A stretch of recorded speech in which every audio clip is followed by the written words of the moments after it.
Ayun nga, natatakot po ba kayong mamatay? Takot din. Takot din. Saan po ba sa tingin niyo kayo mapupunta after you die po? Siyempre sa heaven kasi na-accept ko yung si Jesus sa Lord of Savior. Paano niyo po tinanggap si Jesus Christ? When you believe in Him, Ano pa po?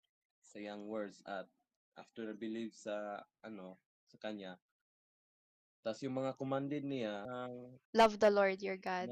memorize ko yung mga testament din. Okay po. So, paano po Gusto kayo mo na marinig? Yeah, memorize ko yung time? mga Old Testament tas New Testament. Diyan tayo sa Old Testament. Genesis, Exodus, Leviticus, Numbers, Deuteronomy, Joshua, Joshua, 1 Samuel, 2 Samuel, o Galatians, Philippians, Ephesians, or Colossians, 1st and 2nd, 3rd John, and Jude, Revelation. Wow naman, praise God.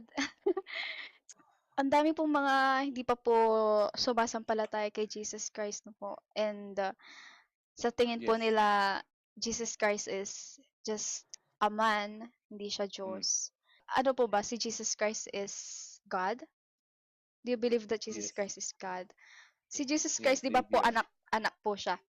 Mm.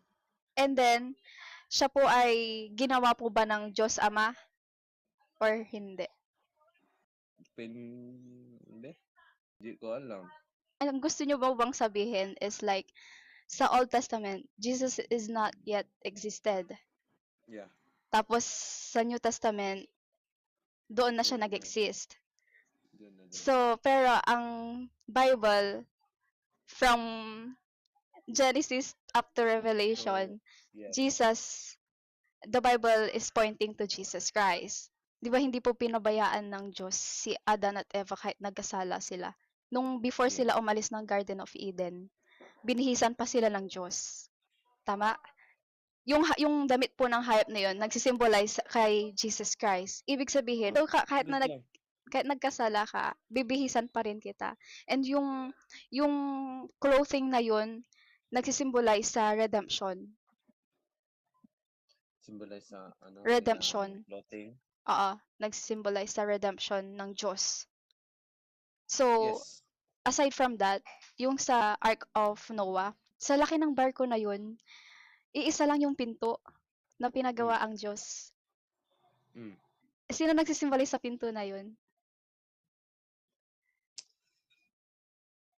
Iwan ko. Adam ba It's Jesus Christ. siya? Oo, nagsisimbolize yun kay Jesus Christ. Kasi nga, di ba sabi sa John 14:6, Jesus answered, I am the way, the truth, and the life.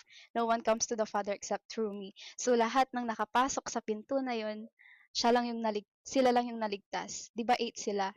Yung family ni Noah. Yes, Blood. so from Genesis to Revelation, nandoon si Jesus Christ. Pinopoint lang ng Old Testament yung darating na Messiah, which is si Jesus Christ. Pero Mm. from before the foundation of the earth or the world, nandoon na si Jesus Christ. Jesus Christ is already existed kasama ng Father Yeah. God and the Holy Spirit. Yeah. So, if I ask you again, si God the Father Yeah. and Jesus Christ is God the Son. Yes, God the So, Son. ginawa ba ni God the Father si Jesus Christ bilang isang Diyos? Parang He Oh, made yes. Jesus Christ.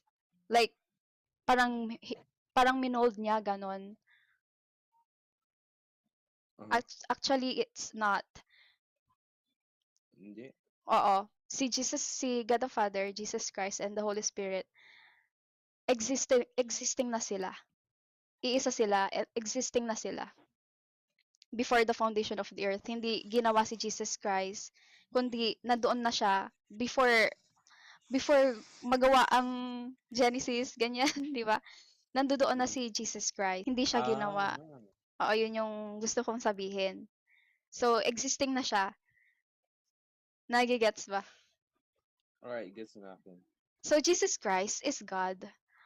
Na-reveal na lang si Jesus Christ nung sa New Yes. Testament.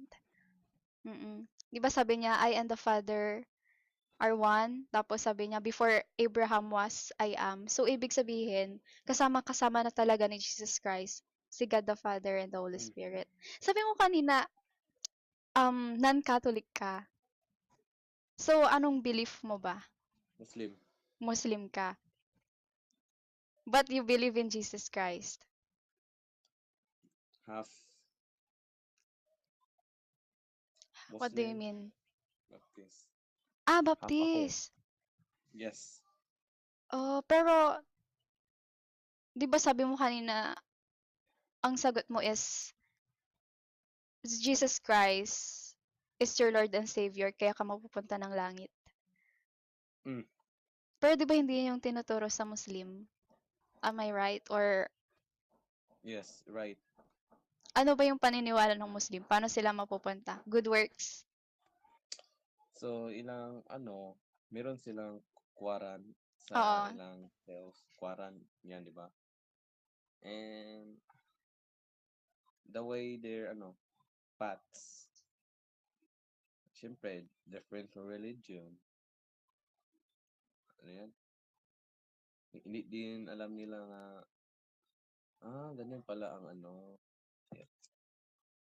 So, I think good works, ang mga Muslim mababait sila. Kasi, ang pagiging mabait, magdadala sa kanila sa kingdom ng Diyos. Pero 'di ba, finulfill na ni Jesus Christ yung Ten Commandments or lahat ng commandments ng Diyos, utos ng Diyos, finulfill niya Oh, na sa New Testament. Love the yes. Lord your God with all your mind, soul, strength, heart, Mm. and love your neighbors. So, ibig sabihin, nung namatay si Jesus sa krus, and nabuhay siyang muli on the third day, ibig sabihin, ligtas na tayo. Ibig sabihin, 'di ba sa Ephesians 2 verse 8 to 9, so by grace you have been saved, hindi sa gawa natin. So hindi sa good works natin tayo maliligtas, kundi sa Sa, kay Jesus Christ lang. Kay Jesus Christ, He is the only way to the Father. He is the only way to heaven, not by our good works. yes. Nung naniwala na tayo kay Jesus Christ, nanampalataya na tayo sa Kanya, hindi na tayo gagawa ng masama. Although makasalanan pa din tayo, pero hindi na natin minamahal ang kasalanan. Na-out na Yes. ako. Meron akong tournament. Thank you so much po. Ingat po kayo.